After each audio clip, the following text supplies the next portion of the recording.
佢哋啊！係咯。總之冷靜啲啦，你可以同佢討論，你唔好指住佢嚟鬧。O K， 我幾時又指住佢嚟？你即係大家討論冇問題。佢唔使包容我嘅言論嘅咩？討論冇問題。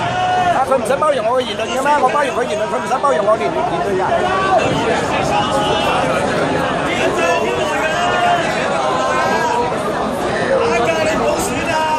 都未有成果又成日話要撤退機制，喺度將嗰個抗爭嗰個熱情咧係將佢係咁爛咗。